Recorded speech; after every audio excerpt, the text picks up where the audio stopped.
Glória a Deus.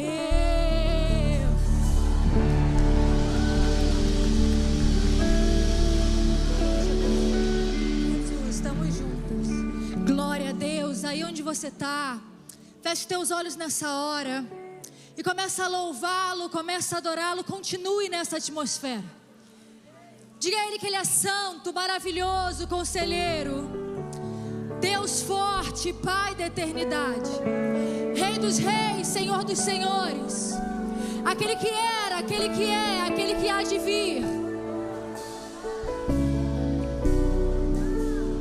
o Alfa, o Ômega, o princípio, o fim, aquele que um dia veio como cordeiro, mas voltará rugindo como um leão, aquele que veio como nosso advogado, mas voltará como juiz, aquele que aquilo que ele levanta, homem nenhum abate, aquele cuja porta que abre, ninguém fecha, aquele que era, aquele que é, aquele que há de vir.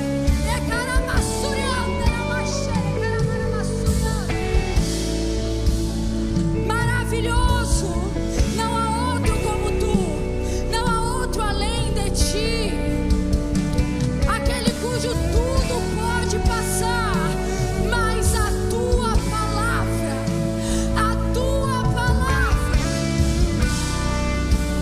oh santo, santo, santo,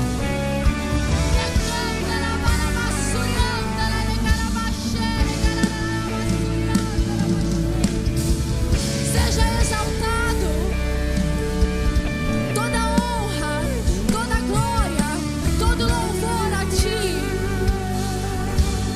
Não há altura ou profundidade, nem hostes espirituais, nem principados, nem potestades, nada poderá nos separar do amor de Deus que está em Cristo Jesus, o Verbo que se fez carne.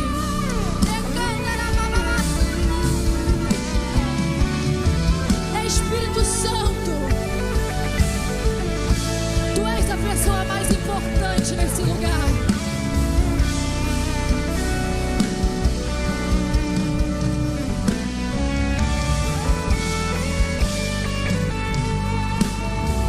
Espírito de vida,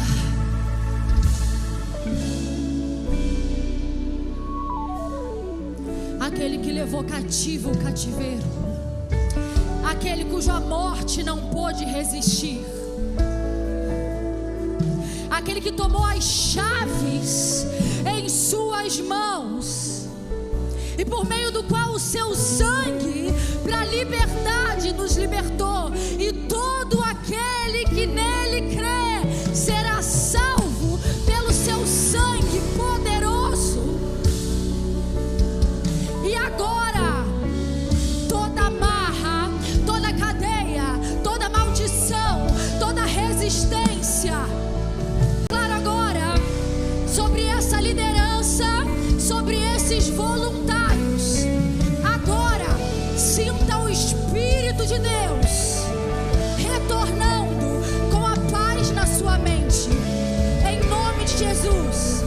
Eu as cubro agora pelo sangue do Cordeiro, e aquilo que vocês viveram nesse dia, a retaliação, os contra-ataques, agora em nome de Jesus, batem em retirada, em nome de Jesus. Todo peso, todo ataque do inferno, tudo que veio para te desconcentrar, agora, em nome de Jesus, sai, em nome de Jesus. Aí onde você está, entrega o teu coração a Ele e diga: Deus, não fale aquilo que eu quero, fale aquilo que eu preciso. Deus, eu estou aqui. Toma os meus ouvidos, toma os meus olhos, toma o meu coração, toma tudo que eu tenho, toma tudo que eu sou, em nome de Jesus. Agora, antes de você sentar no seu lugar, olha para essa irmã que está do seu lado, querendo receber, mas um pouco cansada, e fala assim para ela: Deus não muda de assunto até que se cumpra. Você pode repetir, entenda o peso dessa palavra e profetize: Deus não muda de assunto até que se cumpra. E Deus me trouxe até aqui hoje porque Ele tem coisas a retomar com você, porque só acaba quando termina. Só acaba quando termina. Você pode sentar no seu lugar dando glória a Deus. Aleluia.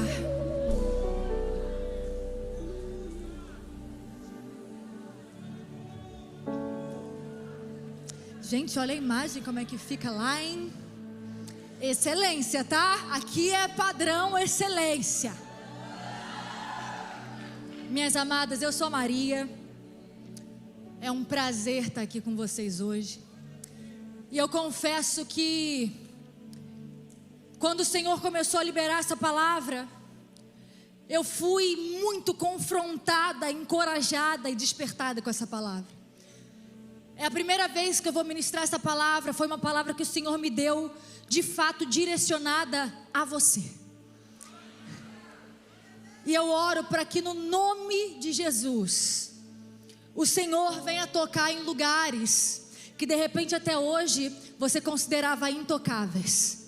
E eu creio que hoje, enquanto essa palavra está sendo ministrada, não porque eu estou ministrando, mas porque o Senhor ordenou que eu ministrasse, cadeias estarão sendo quebradas na sua vida. Eu não preciso impor as minhas mãos sobre a sua cabeça. A glória de Deus está diretamente tocando você nesse momento. Em nome de Jesus. Abra sua Bíblia, minha amada, em Malaquias, capítulo 4. Em nome de Jesus. Amadas, é muito comum que ao longo da nossa jornada nós venhamos a receber palavras, promessas, e até mesmo você que de repente seja uma nova convertida, tem uma certa sensação de que todo mundo tem palavra, todo mundo tem promessa, menos você. Mas calma, fica calma que hoje você vai entender, porque de repente você ainda não recebeu esse tipo de direcionamento. E é comum que ao longo da nossa trajetória nós venhamos deixando para trás alguma dessas palavras e nos contentando e nos conformando e até adequando a palavra recebida para a circunstância atual. Não, sabe o que é? É porque de repente, quando aquele profeta falou, não era bem aquilo que ele estava dizendo. Questão de interpretação, não é que o profeta mentiu, não. É que de repente não era bem aquilo. E qual é a razão que sempre nos faz negociar, ceder, diminuir, conformar? O tempo. Porque eu nunca vi ninguém diminuir uma palavra logo no dia depois que a recebeu. Mas passa um mês, um ano, 10 anos, 20 anos. E você começa a ser levada por qualquer vento de doutrina, por qualquer vã filosofia, por qualquer achismo. E hoje o Senhor nos trará um texto em que nós falaremos sobre a importância de você estar enraizada na palavra, de você permanecer na palavra. E talvez ao longo da mensagem eu até vou falar o que o diabo vai falar com você, que é: eita, começou de um jeito, foi para outro, o que eu estou fazendo aqui? Por quê? Porque o Espírito Santo estará trabalhando a dimensão do tempo de Deus com você. Então preste atenção. Malaquias capítulo 4, versículo 5 ao 6. Eis que eu vos enviarei o profeta Elias antes que venha o grande e terrível dia do Senhor.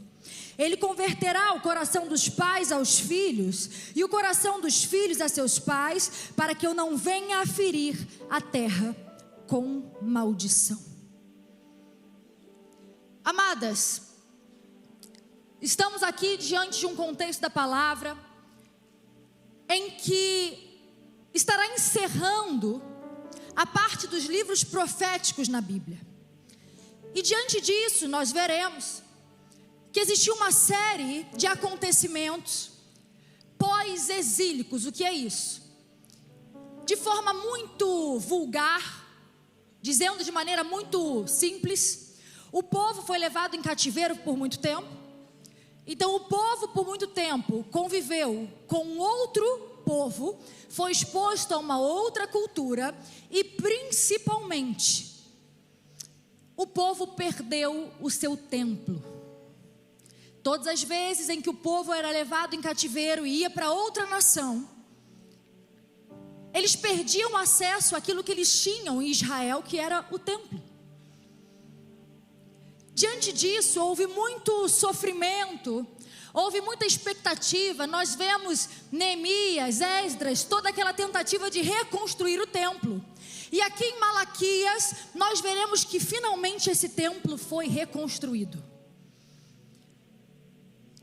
Então, perceberemos que algumas questões começam a acontecer. E aquele povo rapidamente demonstra que estava se voltando novamente contra Deus. É interessante como nós muitas vezes criamos tantas expectativas a respeito de certos acontecimentos, e quando eles finalmente acontecem, você perde o interesse.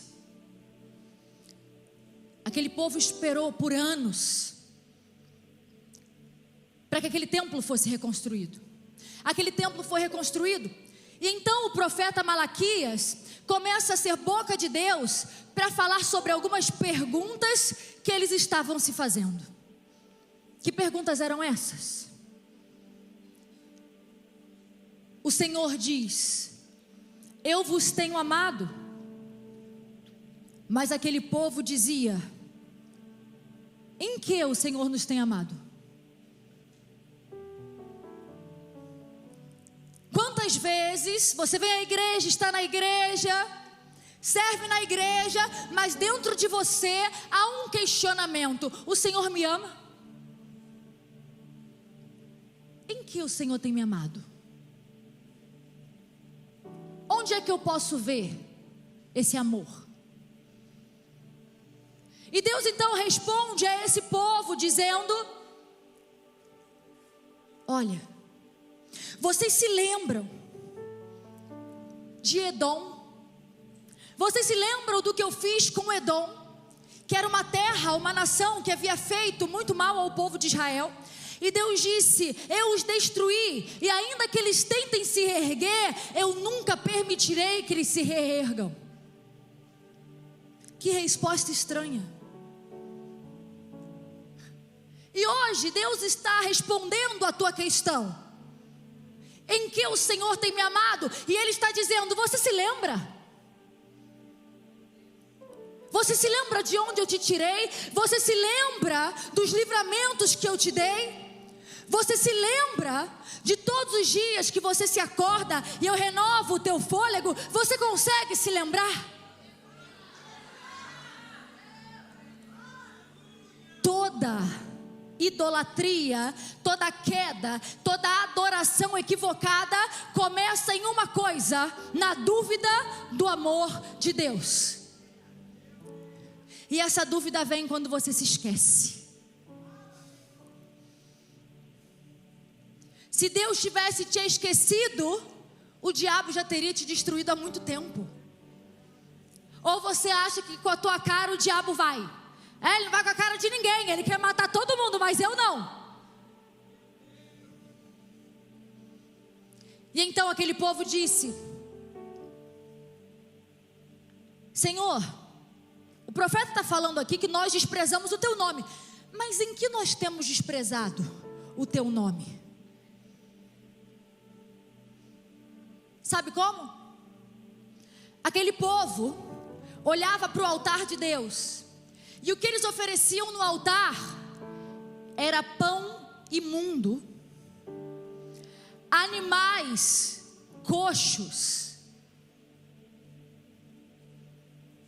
animais mancos, animais doentes, que nem mesmo um ser humano comeria. E então Deus diz: vocês ofereceriam esse tipo de animal, esse tipo de alimento para um governante dessa terra?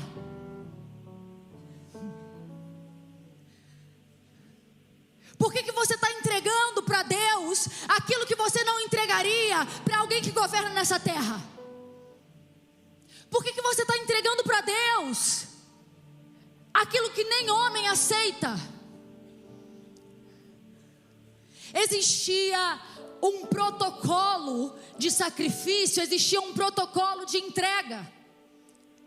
O animal não podia ter defeito. Por quê? Porque naquele tempo o animal representava, prefigurava o sacrifício do Cordeiro Jesus que viria. E esse Cordeiro Santo não teria mácula, não teria ruga, não teria defeito. Entenda então que não basta sacrificar, há uma forma de sacrificar. Em que eu tenho te desprezado, Deus? Eu sou moral, eu vou à igreja, eu sirvo. Minha filha, você está me oferecendo coisa que nem você gostaria de receber. Você está me oferecendo coisa que seria pouco para você, que dirá para mim? Em que desprezamos o teu nome? Nos sacrifícios inapropriados que vocês têm feito. E é interessante porque o profeta dizia: vocês estão entregando esses animais defeituosos, sendo que vocês têm na casa de vocês animais perfeitos. E então Deus diz através do profeta: maldito ou enganador. Ah, minha amada, quando você se torna uma enganadora, você está desprezando o nome do Senhor. Ai, Deus, eu não tenho tempo. Maldita enganadora, porque para ficar no celular tem. Deus, é que eu não tenho recurso. Maldita enganadora, porque na Zara tem. Ah, viúva, pobre, morador de rua, eu não posso ajudar. É enganadora. Porque com maquiagem gasta, com bolsa gasta, com sapato gasta, mas para dar um pão para quem não tem, eu não tenho, é enganadora.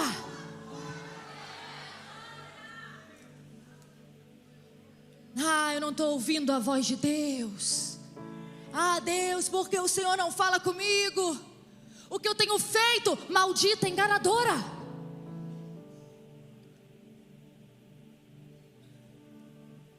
Ele não recebe um sacrifício enganoso. E sabe o que é interessante? Que a Bíblia não diz que eles não sacrificavam. O que é dito é que eles sacrificavam do jeito que não era pedido. Isso significa que todas as vezes em que você faz uma entrega, uma oferta, um sacrifício enganador, não é Deus quem recebe, porque o pai da mentira é o diabo. Então, a tua entrega, que é fruto do engano, não é recebida por Deus. Toda oferta que você dá no altar, dizendo: ai, Deus, esse mês é o que dá. É o que dá porque é o que dá, ou é o que dá porque todo mês você tem que encher carrinho e parcelar até Jesus voltar? Minha irmã, eu não sou contra comprar, não. Compre, fique bonita, se embeleze, glória a Deus, mas viva de acordo com a tua realidade. Se você está tendo que roubar a Deus e tirar da casa de Deus, não é para você.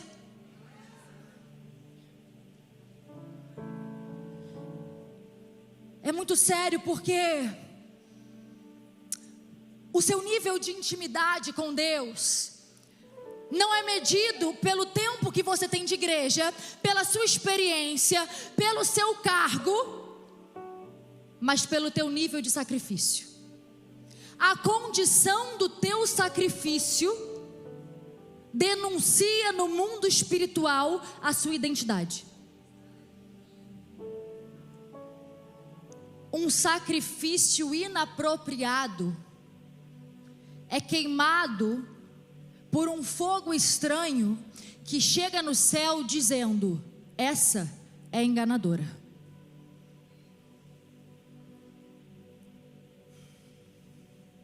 Os teus sacrifícios são testemunhas de Deus a seu respeito no mundo espiritual. Então, quais são as histórias que os teus sacrifícios têm contado a seu respeito? O que o mundo espiritual diz sobre você?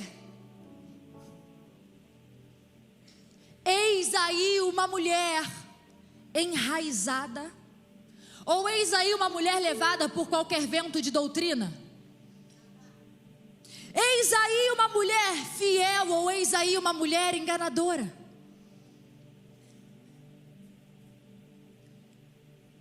Então, aquele povo diz: por quê? Por quê? Porque no coração de Deus, Ele diz: quem dera alguém entrasse nesse lugar e fechasse as portas para que não houvesse mais sacrifício. Malaquias é usado para falar o que Deus diz. Quem dera alguém fechasse as portas desse templo e não tivesse mais sacrifício. Meu Deus!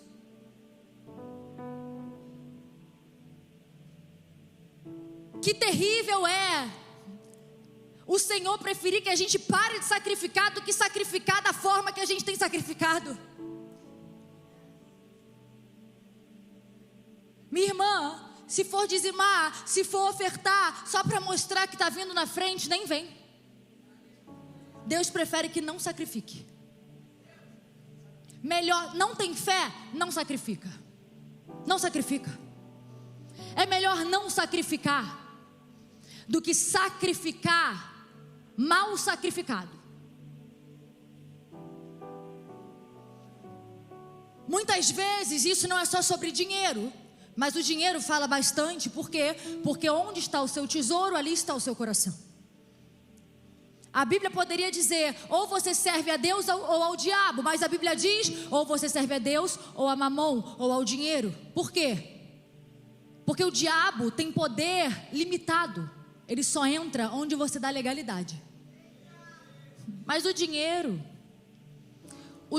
potencializa as coisas mais ocultas do teu coração.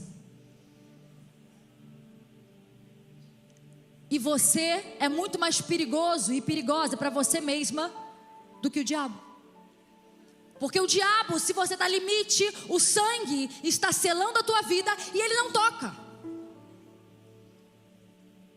Mas o dinheiro é o Deus que o teu coração esculpiu. Agora, isso não é só sobre dinheiro. Isso é sobre a sua vida. É sobre quanto tempo você dedica. É sobre qual é a parte da sua vida que é entregue ao Senhor. Será que nós não temos sacrificado a Deus aquilo que nem o diabo aceita? Porque eu vou te falar, até meus 18 anos eu fui candomblessista. Ah, minha irmã, e tem uma liturgia no inferno, hein? Não é de qualquer jeito, não. Não passou por certos sacrifícios, não passou por certos níveis de consagração, não passou por certos níveis de humilhação, então você não passa de onde está aquele toldo estendido. Não derramou sangue de animal? Até o diabo tem exigências maiores do que o parâmetro que nós temos erguido para sacrificar a Deus. Eu me lembro que eu deitava em esteiras, porque por sacrifício não podia dormir em colchão. Eu dormia com um bori na cabeça, que era um lenço, e o peixe ficava na minha cabeça. Por quê? Porque Satanás, que eu acreditava que era Deus, dizia que para eu ter paz na minha mente, eu precisava daquilo. Nossa, tadinha, veio do terreiro. Minha irmã, e você que foi nascida e criada em igreja, e está fazendo muito menos para Deus, para o Deus verdadeiro, do que gente que está enganada lá do outro lado. Você não pode fazer menos, você não pode entregar menos. Porque igreja rouba, é o dízimo dos pastores. Você sabe onde meu pai de santo morava? Numa casa que era da minha família. Porque se ele fazia por nós que éramos filhos das trevas, tínhamos um amor maior do que gente da igreja. E falávamos, enquanto ele estiver vivo, ele não paga aluguel, quem paga é a gente. E ele não morava em qualquer casa, ele morava na casa que nós moramos antes dele. Porque honra não é você dar qualquer coisa, honra é você dar mais do que você daria até para você.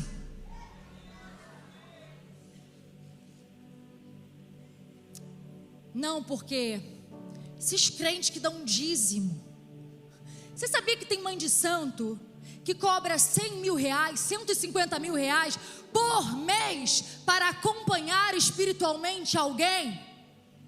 E você não vê essas pessoas falando disso na internet, porque elas não cospem no prato que elas comem.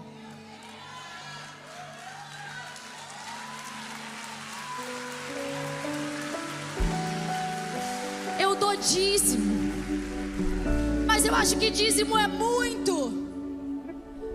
Uma feitura de orixá, a pessoa não gasta menos do que 12 mil, 20 mil, 30 mil, e vê se os filhos das trevas reclamam.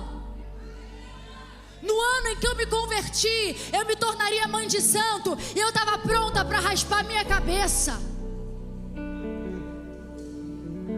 E você às vezes não vai para a igreja porque não tem roupa. Minha irmã, se pudesse arruma mesmo, mas não faz disso seu Deus.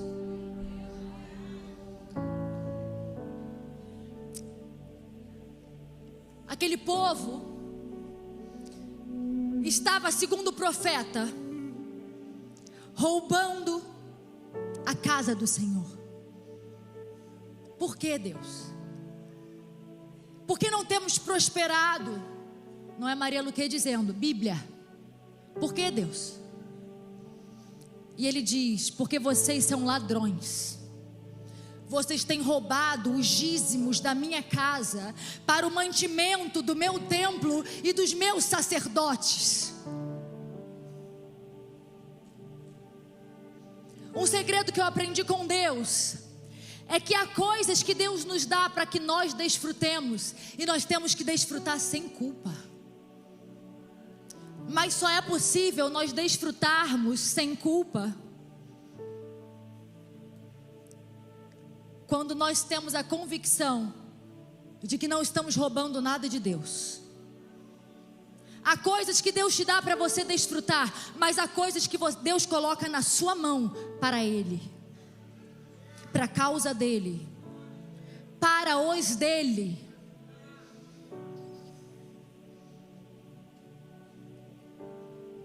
E o profeta dizia, vocês têm escondido de Deus aquilo que Ele tem colocado na mão de vocês, para vocês simplesmente usarem para o próprio prazer de vocês. Vocês têm roubado da casa de Deus. Nessa hora eu gostaria que você pensasse a respeito de um fato. Quando o povo voltou do exílio, e todas as vezes em que o povo fazia esse movimento, existia uma grande expectativa a respeito do templo. da reconstrução do templo. Mas o que acontece, o que se deu, é que antes das pessoas se envolverem na construção do templo, quando elas foram libertas do cativeiro e voltaram à sua terra, e aquilo que elas tanto oraram se cumpriu, elas começaram a pegar tudo que elas tinham e construir suas próprias casas, antes de construírem o templo de Deus. Ah, Maria, qual é a medida que eu posso ter? Qual é a medida que eu posso desfrutar? Minha amada, o quanto você tiver caráter para suportar, sem se corromper e sem roubar de Deus. Existe um nível, a pessoa que é dizimista. Que bênção, dizimista. Por que não ofertante? Porque, minha irmã, com todo respeito, se você oferta, mas não dizima, você não está ofertando, você está dando uma parte do que você deveria ter dado, né? Então é melhor obedecer do que sacrificar. Então existe o nível do dízimo, você é fiel. Existe o nível daquela que tem fé para dizimar, devolver a Deus aquilo que é dele, como um privilégio de entender: Deus me deu 100%, se eu não sou capaz de devolver a ele 10%, eu seria capaz de usar os outros 90% para a glória dele? Não seria. Dizimar é aceitar o privilégio de guardar seu coração. E aí existe a irmã que tem fé para dizimar e ainda ofertar. Ela devolve ao Senhor aquilo que é dele, e ela ainda dá além. Mas existe o terceiro, que ela dizima, ela oferta na casa de Deus, mas ela não só dizima e oferta, ela não devolve só 10%. Tudo que ela tem está à disposição do Senhor. Minha irmã, com todo respeito, eu admiro gente planilhada, mas não vem planilhar para cima de mim, porque se aparecer uma causa na minha frente, eu posso já ter dizimado, ofertado, eu pago, eu invisto, eu patrocino. O meu marido está aqui, glória a Deus pela vida dele, porque alguém tem que ser mais pé no chão. Mas ele já fala assim, não se emociona. Mas eu nunca me arrependi de tratar tudo que eu tenho como do Senhor. E hoje o Senhor está te dando a possibilidade de deixar de roubá-lo e começar a entender o que Ele te deu para construir a tua casa e o que Ele te deu para construir o templo. Aquele povo saiu do exílio, o que ele fez? Em vez de ir correndo para reconstruir o templo, saiu correndo para construir a sua própria casa. Minha irmã, eu não preciso de emocionalismo. O Espírito Santo é real e Ele está aqui e você sabe. Irmã, você sabe o que é teu e o que é dele. Você sabe o que você já deveria ter devolvido e não devolveu. Você sabe o que deveria dar e não deu. Então nessa hora, debaixo dessa atmosfera, entenda: isso daqui não é para mim. Isso não é para mim. A minha vida não vai mudar nada, mas eu estou aqui para te dar a oportunidade de quebrar essa corrente da tua vida. Porque aquele povo dizia: Senhor, em que temos te desprezado? Por que não nos ouve? Porque vocês têm roubado aquilo que é meu. E eu quero te dar a oportunidade nessa hora de deixar o altar aberto para você entregar os teus dízimos, as tuas ofertas, os teus sacrifícios a Deus. Por quê? Minha irmã, porque no terreiro, toda a cerimônia que existia tinha dinheiro. Porque onde está tesouro, está coração. Tinham barcas que colocava, só podia nota de 100. Para o diabo, para as obras das trevas. Então nessa hora, eu quero te convidar a ofertar nesse esse altar. Se um dia você já foi do mundo, se um dia você já esteve daquele lado, como eu disse, não aceite dar a Deus menos do que um dia você deu ao diabo, do que um dia você gastou em bebida, do que um dia você gastou em boate, do que um dia você gastou se endividando. Oferte a Ele nessa hora. Isso não é sobre estar em pecado, isso é sobre dizer: Satanás, tudo que eu tenho é dele. Onde está o meu tesouro, ali está o meu coração. E eu mostro de forma profética: o meu coração está no altar de Deus.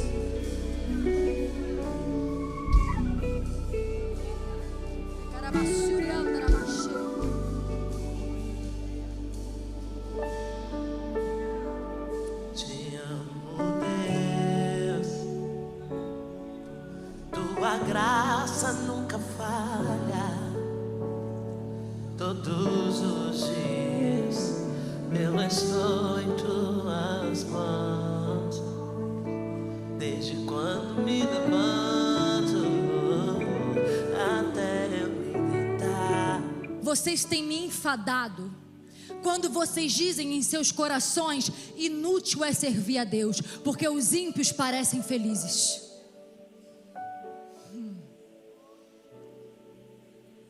Agora eu quero te fazer uma pergunta. Se o outro lado oferecer mais, você muda de lado? Então, enquanto você deveria estar com os teus olhos fixos na tua direção, você está olhando para o caminho dos outros com base em quê? Você faz com que Deus fique cansado todas as vezes em que você espera respostas cujas quais a sua trajetória não depende. Ah, parece que está feliz. E daí? Ah, Deus, é porque eu não entendo, mas tem que entender. Está escrito em algum lugar que você tem que entender para que se cumpra.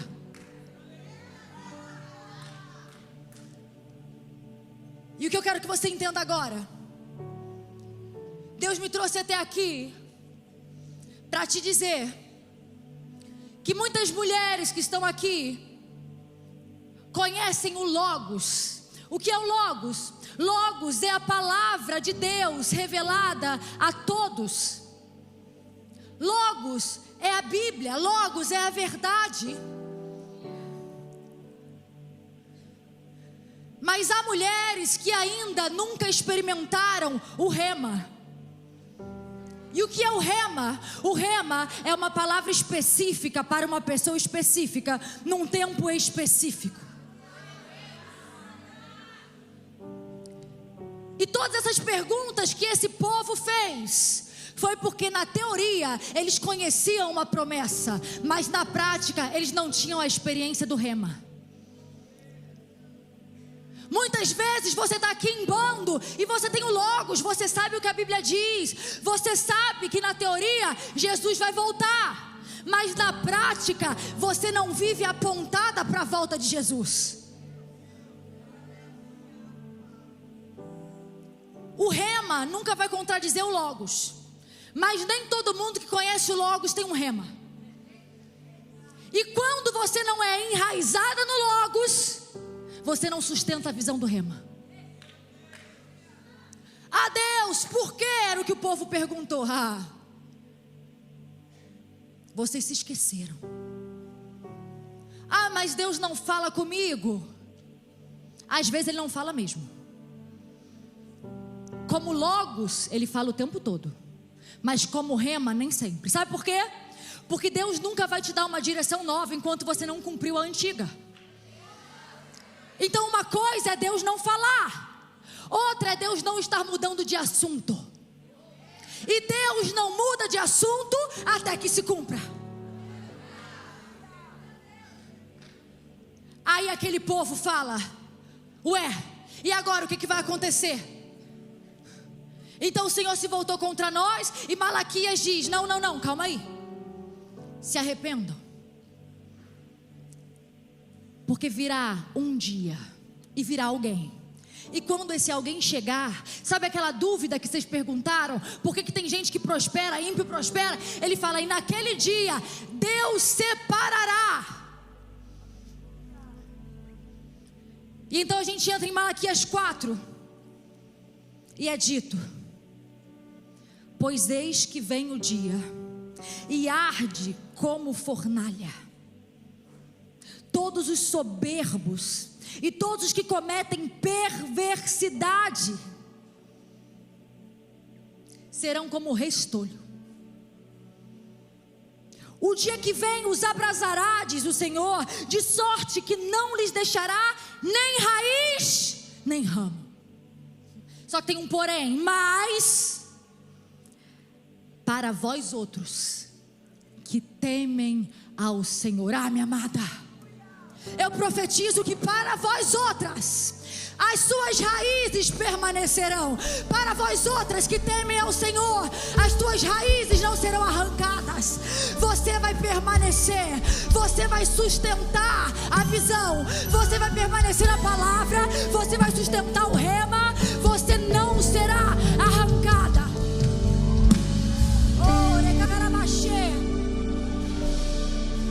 E então o profeta continua: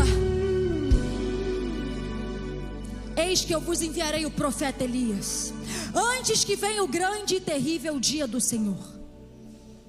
Ele converterá o coração dos pais aos filhos, e o coração dos filhos a seus pais, para que eu não venha e fira essa terra com maldição. Ai, que lindo!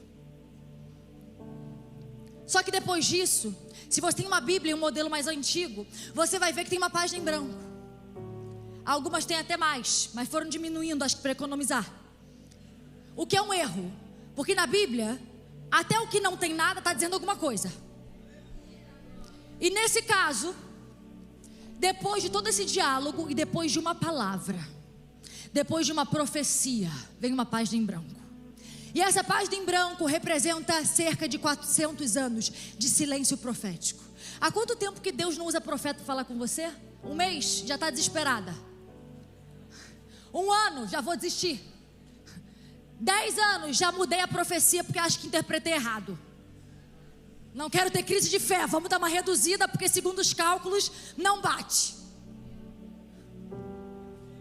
400 anos de silêncio profético. O que isso quer dizer? Malaquias foi levantado e falou: virá alguém. O povo esperava um tipo de resposta, porque entenda bem, muitas vezes nós achamos que Deus não responde porque Ele não responde o que imaginamos. O povo tinha uma lista de questionamentos e o resumo do profeta foi: olha só, acho que já deu para explicar bastante coisa, mas a conclusão mesmo é que vem alguém que vai andar no espírito de Elias e ele vai preparar o caminho. Depois disso, silêncio. Minha amada, durante esses 400 anos ninguém se levantou para dar nenhuma direção nova. Não houve nenhuma promessa nova. Só que não é porque Deus não está falando que Deus não está fazendo. O que aconteceu nesse tempo? Você sabe o que aconteceu nesse tempo? Em Gálatas está escrito que Jesus veio ao mundo na plenitude dos tempos. E o que é a plenitude dos tempos, Maria? Plenitude dos tempos é quando há um encontro entre a pessoa certa, o tempo certo, a circunstância certa, para cumprir um propósito determinado. O que aconteceu durante esses 400 anos de silêncio? O mundo foi preparado para o cumprimento da promessa. Maria, eu não estou ouvindo nada, está sendo preparado, todas as coisas estão cooperando para a plenitude dos tempos, do estabelecimento da palavra sobre a tua vida.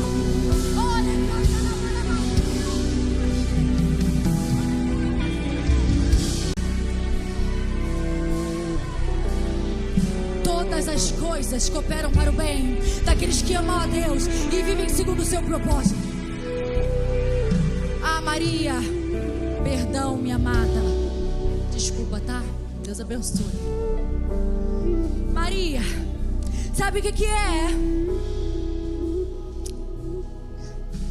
É que na verdade eu acho que Deus está demorando. Aí está escrito na palavra. Vejam, o agricultor aguarda que a terra produza a preciosa colheita, e como espera com paciência, até que venham as últimas chuvas e haja a grande colheita. Ah, não estou entendendo, calma aí que eu vou traduzir. Jesus está demorando. Não é Deus que está atrasado. Deus está tendo paciência, porque segundo as Escrituras, nós devemos esperar e apressar a sua vinda. Então quando você entra na visão do rema, o rema é específico para a tua vida, serve ao maior dos remas, ao maior dos apontamentos, que é: Jesus Cristo está voltando. Jesus Cristo está voltando. Jesus Cristo está voltando. E o que você tem feito para apressar a sua vinda? Quantas almas você ganhou? Qual foi a última vez que você expulsou demônios? Qual foi a última vez que você viu alguém ser curado? Ele não está atrasado, Ele está aguardando com misericórdia e paciência.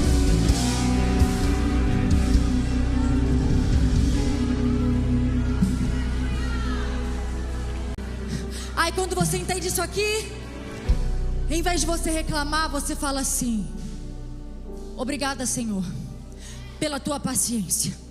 Maria, eu recebi uma palavra e ela não está se cumprindo. Deus está aguardando com paciência. Não entendi.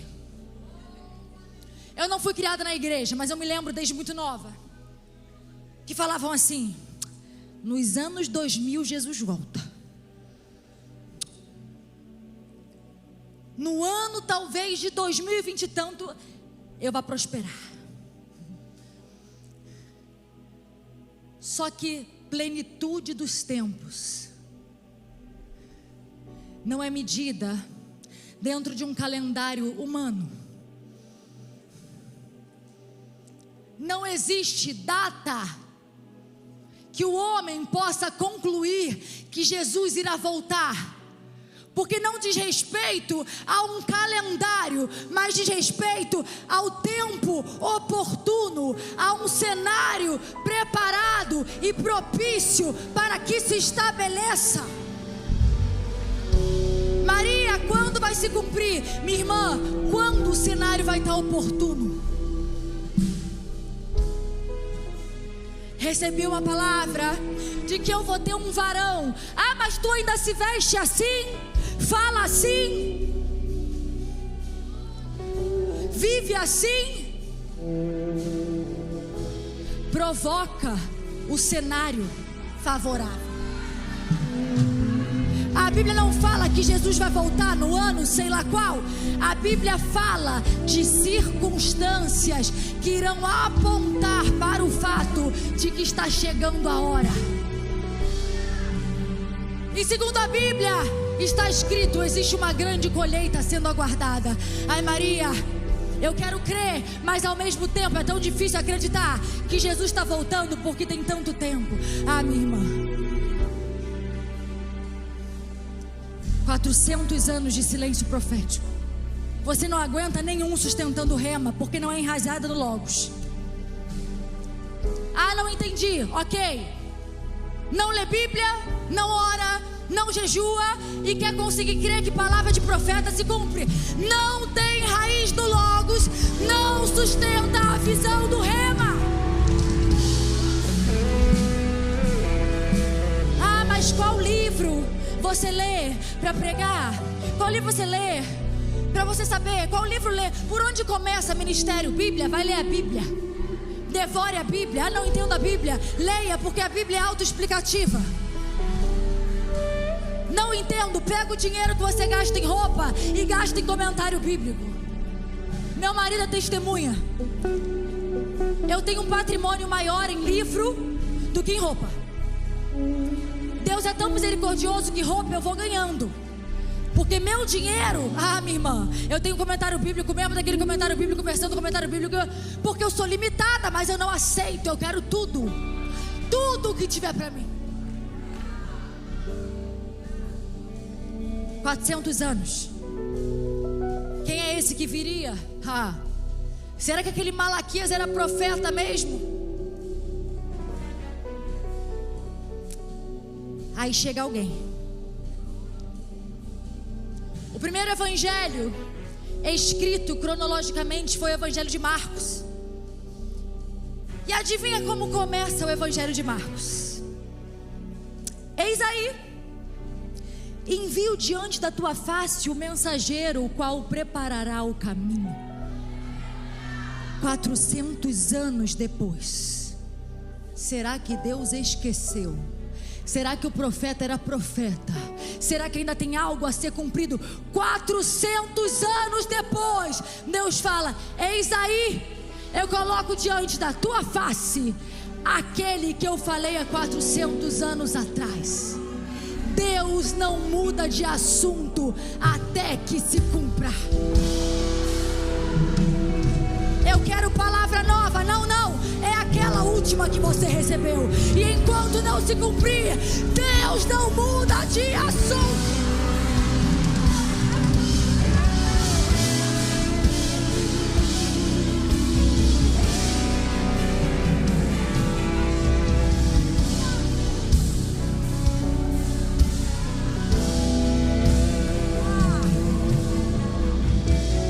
Escuta aqui. Aí os rabinos declararam uma coisa entre eles: todas as vezes que o livro de Malaquias for ser lido em público,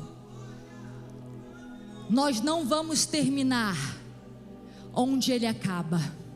Porque a última palavra de Malaquias é que o Senhor enviaria alguém para que o povo se arrependesse e ele não precisasse ferir a terra com maldição. E aí os rabinos dizem o seguinte: nós não podemos terminar a última página do Antigo Testamento com a palavra maldição. E aí, todas as vezes que eles concluem o livro de Malaquias, eles voltam no penúltimo versículo. Não estou entendendo. Eu vou rasgar para você entender. Para de tentar dar jeitinho para terminar capítulo bonitinho, porque a história não acabou em Malaquias. A história acabou em Apocalipse. E a última palavra de Apocalipse é assim, e a todo aquele que ouve as palavras da profecia desse livro, testifico: se alguém lhes fizer qualquer acréscimo, Deus lhe acrescentará os flagelos escritos nesse livro. E se alguém tirar qualquer coisa das palavras do livro dessa profecia, Deus tirará a sua parte da árvore da vida, da cidade santa e das coisas que se acham escritas nesse livro. Aquele que dá testemunho destas coisas diz: certamente eu venho sem demora.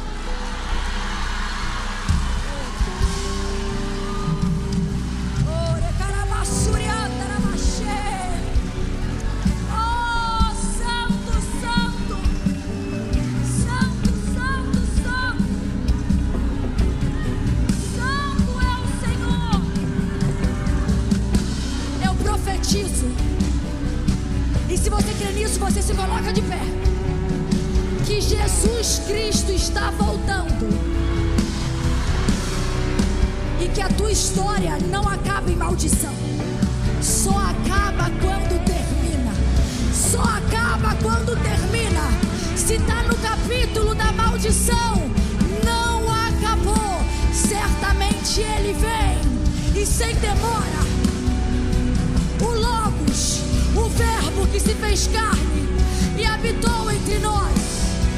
Aquele que é digno, maravilhoso, conselheiro, Deus forte, príncipe da paz, Rei dos reis, Senhor dos senhores, exaltado sobre todas as nações.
escrito assim, ó: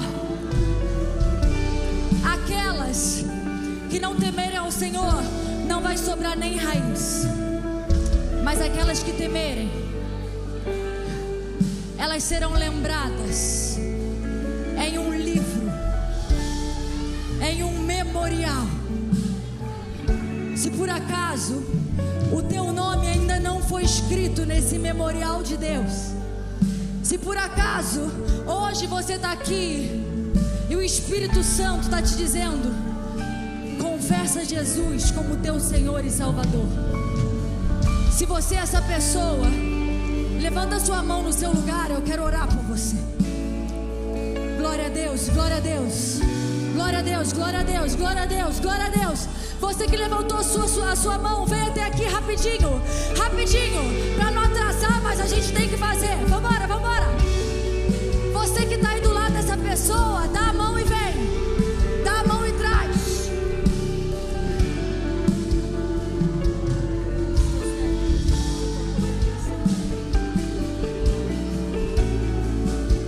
Ele espera com paciência a grande colheita. E uma grande colheita é feita de várias colheitas que incessantemente provocamos. Vem até aqui. Você que veio até o altar, eu te peço para vir até aqui à frente em nome de Jesus. Eu quero orar por você. Oh Espírito, recebe a tua colheita. Recebe a tua colheita. Recebe a tua colheita. Nós aguardamos e apressamos a tua volta, Jesus.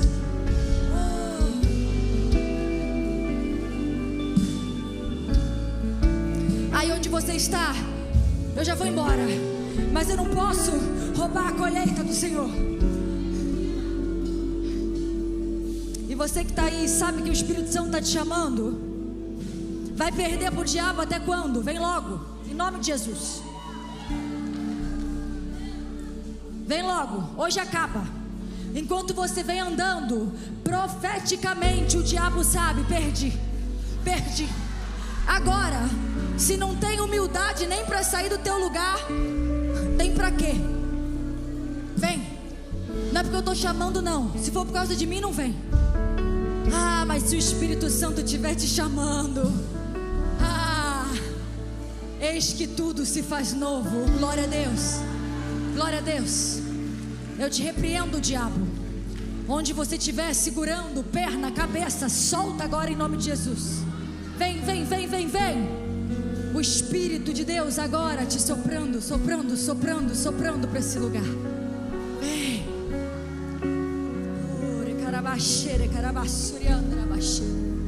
Aí onde você está agora, eu gostaria que as intercessoras parassem de interceder um pouquinho. Amém? Amém? E agora você que está aqui, e também vamos fazer toda a igreja, vamos? Eu confesso Jesus todo dia. Porque olha, minha irmã, puxado para mim, hein? Vamos lá. Onde você estiver, abra a tua boca e repita essas palavras. Senhor Jesus, eu reconheço que sou pecadora. Espírito Santo, me ajuda a me arrepender dos meus pecados. Eu reconheço que Deus se fez carne e morreu por mim naquela cruz como Jesus Cristo, mas ao terceiro dia ressuscitou e está sentado à destra do Deus Pai. Escreve o meu nome naquele livro que Malaquias falou, naquele memorial que ele falou, no livro da vida. Eu desfaço todo pacto que eu fiz com o inimigo da minha alma. Eu renuncio todo pecado, toda maldição, na primeira, na segunda, na terceira, na quarta geração. A tua fé te libertou, a tua fé te libertou. Celebre, celebre.